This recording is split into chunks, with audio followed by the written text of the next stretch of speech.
नमस्ते, मैं आपकी हिंदी प्रवक्ता नमिता। आज मैं आपको शब्द के बारे में कुछ बातों को यहाँ पर बताना चाहती हूँ। ऑलरेडी इससे पहले की कक्षा में मैंने शब्द क्या है, शब्द की परिभाषा क्या है, इन सभी बातों के बारे में मैंने आपको बताया था।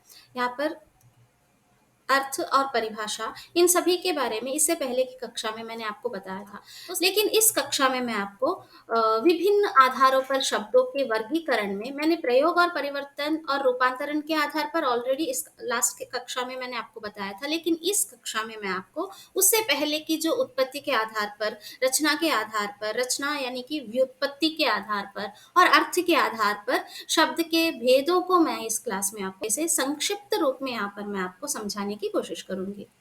शब्द कई प्रकार के होते हैं। शब्द भेद भी कई आधारों पर किया गया है। विभिन्न आधारों पर शब्दों का वर्गीकरण उत्पत्ति के आधार पर, रचना या व्युत्पत्ति के आधार पर, अर्थ के आधार पर, प्रयोग, परिवर्तन और रूपांतरण के आधार पर इस तरह से 4 प्रकार से विभाजित किया गया है। उत्पत्ति के आधार पर शब्दों के भेद। शब्दों की उत्पत्ति अथवा उनके उद्भव स्रोत के आधार पर शब्दों को 4 भागों में यहाँ पर विभाजित किया गया है, यानी कि बांटा गया है। उत्पत्ति यानी कि जन्म कहाँ से हुआ है, शब्दों का जन्म कहाँ से हुआ है, वो कैसे हमारे हिंदी में आए हैं, उनके बारे में यहाँ पर जानकारी मिलेगी। तो उनके आधार पर यहाँ पर 4 प्रकार से विभाजित किया गया है। तत्सम शब्द, तद्भव शब्द, देशज और विदेशी। तो इस प्रकार से यहाँ पर 4 भाग है। इसके अलावा एक और भाग है, उसे हम संकरा कह सकते हैं। उसे मैं जाते जाते यहाँ पर आपको बता दूंगी। सबसे पहला जो है तत्सम शब्द। हिंदी का विकास संस्कृत या संस्कृत से उत्पन्न भाषाओं द्वारा हुआ है, ये हम सभी जानते हैं। इसीलिए वे शब्द जो मूल रूप से संस्कृत के हैं और हिंदी में भी अपने मूल रूप में ही प्रयुक्त होते हैं, यानी कि वहां पर जो है संस्कृत से एज इट इज हिंदी में आए हुए शब्द। तो फॉर एग्जाम्पल के लिए क्षेत्र, हस्ती, सर्प, लक्ष्य, रात्रि, स्वप्न, ऐसे कुछ शब्द। आगे बढ़ते हुए देखते हैं तद्भव शब्द। वे शब्द जो संस्कृत से हिंदी में आए हैं लेकिन धीरे धीरे परिवर्तित हो गए, ऐसे शब्दों को हम तद्भव शब्द कह सकते हैं। जैसे कि दधी से दही, क्षेत्र से खेत, हस्ती से हाथी, कंटक से कांटा, सर्प से सांप, लक्ष्य से लाख, ऐसे शब्द बने हैं। देशज शब्द। वे शब्द जो हिंदी में क्षेत्रीय बोलियों एवं भाषाओं से आए हैं, देशज शब्द कहलाता है। जैसे कि हांडी, खटखटाना, झाड़ू, पगड़ी, खिड़की, डिबिया, ऐसे शब्द। उसके बाद चौथा जो है विदेशी शब्द। ये नाम से ही हमें पता चलता है, विदेशी भाषाओं से लिया हुआ शब्द। समय बीतते बीतते यहाँ पर क्या हुआ है कि विदेशी जातियों के प्रभाव हमारे हिंदी में भी पड़ गया है। तो ऐसे अनेक विदेशी भाषाओं के शब्दों को यहाँ पर हिंदी में लिया गया है। ऐसे शब्दों को हम विदेशी शब्द कहकर बताते हैं। जैसे कि अंग्रेजी में देखेंगे तो college, pencil, radio, school, doctor आदि। फारसी में देखेंगे तो अनार, चश्मा, जमींदार, दुकान, नमक, नमूना, ऐसे शब्द। अरबी में देखेंगे तो औलाद, अमीर, कलम, कानून, ऐसे शब्द। उर्दू में देखेंगे तो अखबार, आवाज, आराम, इस प्रकार के शब्द। इन भेदों के अलावा मैंने प्रारंभ में ही आपको बताया था कि इन भेदों के अलावा एक और भेद है जिसे हम संकर शब्द कहकर बताते हैं। यानी कि ये जो है दो भाषाओं के शब्दों से मिलकर, यानी कि दो अलग अलग भाषाओं के शब्दों को जोड़कर बनाया गया है।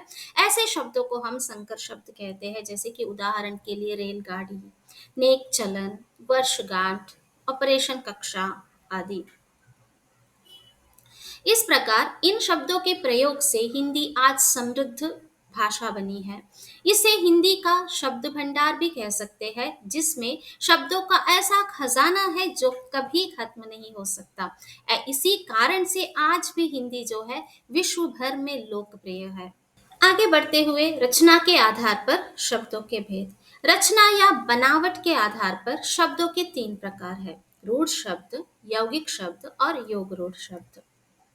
रूढ़ शब्द यानी कि परंपरा से आए हुए शब्द कह सकते हैं, यानी कि मूल शब्द ही रूढ़ है। यहाँ पर रूढ़ शब्दों को सार्थक खंडों में कभी हम बांट नहीं सकते, अर्थात इन शब्दों के सार्थक दो टुकड़े हम नहीं कर सकते। ऐसे शब्दों को हम रूढ़ शब्द कह सकते हैं, जैसे कि उदाहरण के लिए आम, पुस्तक, नदी, ऐसे शब्द।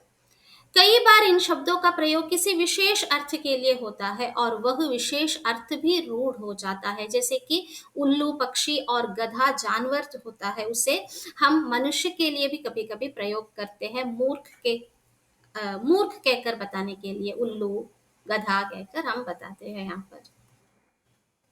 उसके बाद यौगिक शब्द, वे शब्द जो दो मूल शब्दों के योग से बनते हैं, यानी कि दो अलग अलग शब्दों के मेल से यानी कि जुड़ जाने से बनने वाले शब्द को जो मूल शब्द होते हैं, ऐसे शब्दों के मेल से बनने वाले शब्द को हम यौगिक शब्द कहकर यहाँ पर बता सकते हैं, जैसे कि वनराज, वन प्लस राज, वनराज, पुस्तकालय, राष्ट्रीयता, इस प्रकार से। तीसरा जो भेद है योग रूढ़ शब्द, वे शब्द जो दो शब्दों के मेल से बने हो और साथ ही वे अपना अपना अर्थ छोड़कर किसी और विशेष अर्थ के लिए प्रयुक्त होते हैं, या जब दो भिन्न शब्द मिलते हैं तो तीसरा ही शब्द बन जाता है, तो उन्हें हम योग रूढ़ शब्द कह सकते हैं, जैसे कि नीरज, नीरज जो है कमल, उसका अर्थ होता है। उसी तरीके से मुरलीधर यानी कि कृष्ण के लिए उसे प्रयुक्त करते हैं। उसके अलावा नीलकंठ, नीला है कंठ जिसका, नीलकंठ जो शिव के लिए प्रयुक्त होता है, इस प्रकार से। अर्थ के आधार पर शब्दों के भेद, हमारा अगला जो शब्द के भेद है, अर्थ के आधार पर शब्द के भेद।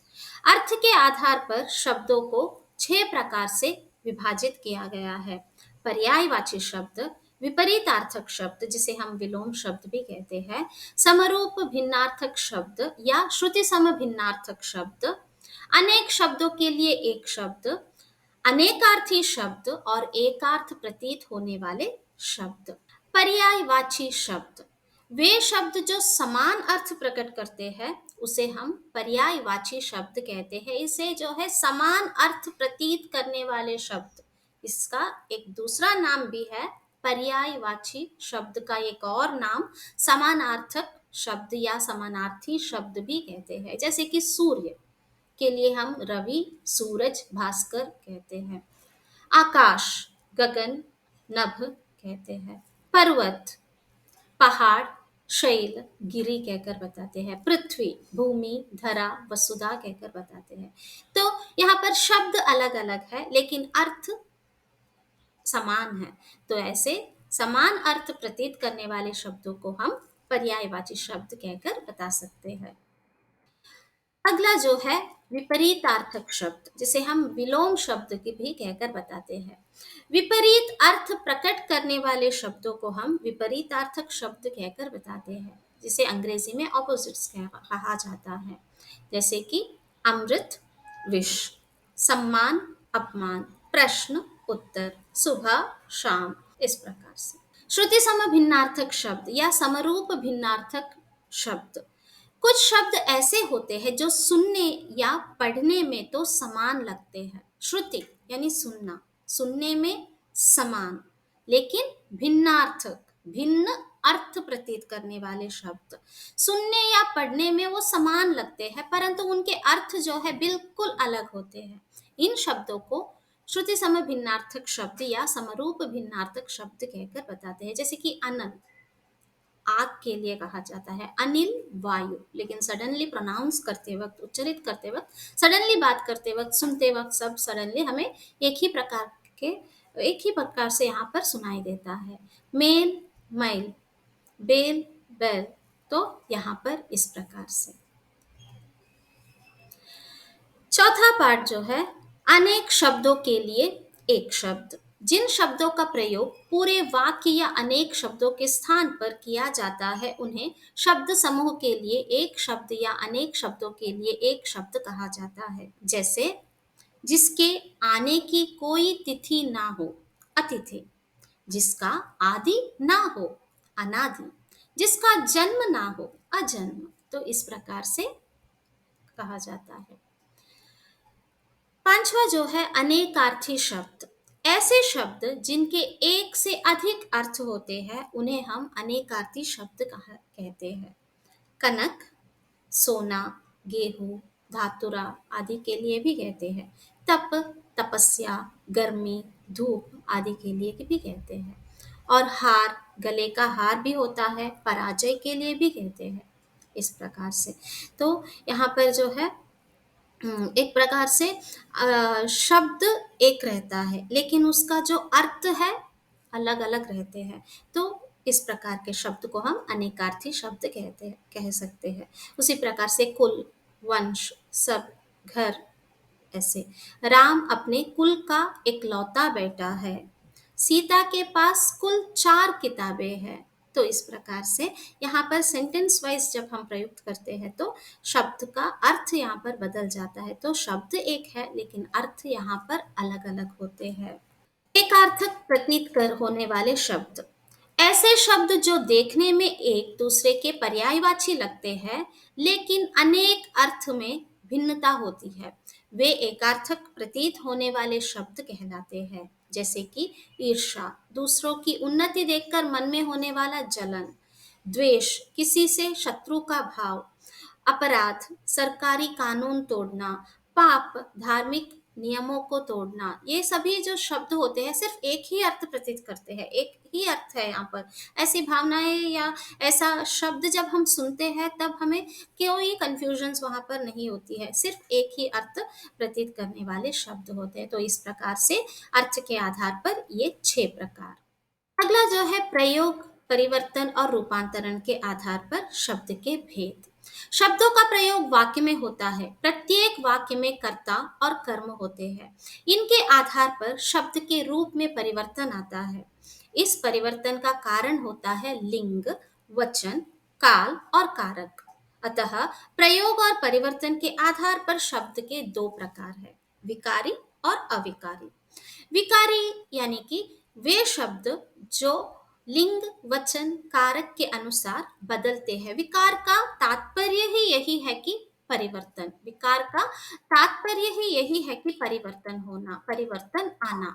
तो लिंग, वचन, काल एवं कारक के अनुसार विकार उत्पन्न होना यानी कि परिवर्तन उत्पन्न होना, ऐसे शब्द को हम विकारी शब्द कहते हैं। विकारी शब्द के 4 प्रकार हैं, संज्ञा, सर्वनाम, विशेषण और क्रिया। शब्द में विकार का स्वरूप को इस प्रकार से जाना जा सकता है, जैसे लड़का जो विविध संदर्भों में अपने रूप को बदलता है। लिंग के कारण लड़का, लड़की। वचन के कारण लड़का, लड़के। इस प्रकार एक विकारी शब्द विभिन्न कारणों से यहाँ पर परिवर्तित होते हैं। विभिन्न कारणों के कारण यहाँ पर शब्दों में विकार उत्पन्न होते हैं। अविकारी शब्द। अविकारी का अर्थ है जिसमें विकार उत्पन्न नहीं होता है, यानी कि वे शब्द अपने रूप को कभी बदलते नहीं हैं। चाहे कुछ भी हो जाए वहां पर लिंग, वचन, कारक एवं काल के अनुसार कभी भी अपने रूप में परिवर्तन नहीं करते हैं। ऐसे शब्दों को हम अविकारी शब्द कहकर बता सकते हैं। जैसे कि उदाहरण के लिए जल्दी जल्दी, तेज, इस प्रकार के। जैसे कि लड़का जल्दी जल्दी जाता है, लड़के जल्दी जल्दी जाते हैं, लड़की जल्दी जल्दी जाती है। तो यहाँ पर लिंग लड़का, लड़के, वचन के अनुसार लड़के और स्त्रीलिंग लड़की हुआ है।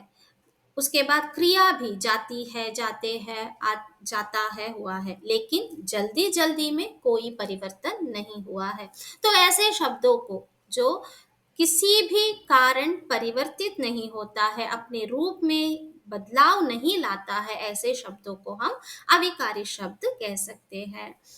अविकारी शब्द के 4 प्रकार है, क्रिया विशेषण, संबंध बोधक, समुच्चय बोधक, विस्मयादि बोधक।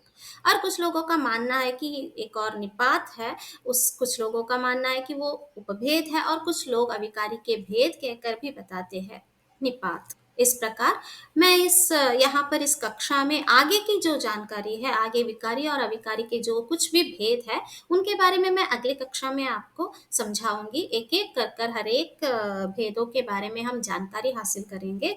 इससे रिलेटेड शब्द भेद से रिलेटेड यहाँ पर कुछ भी प्रश्न है तो आप कभी भी मुझसे पूछ सकते हैं। धन्यवाद।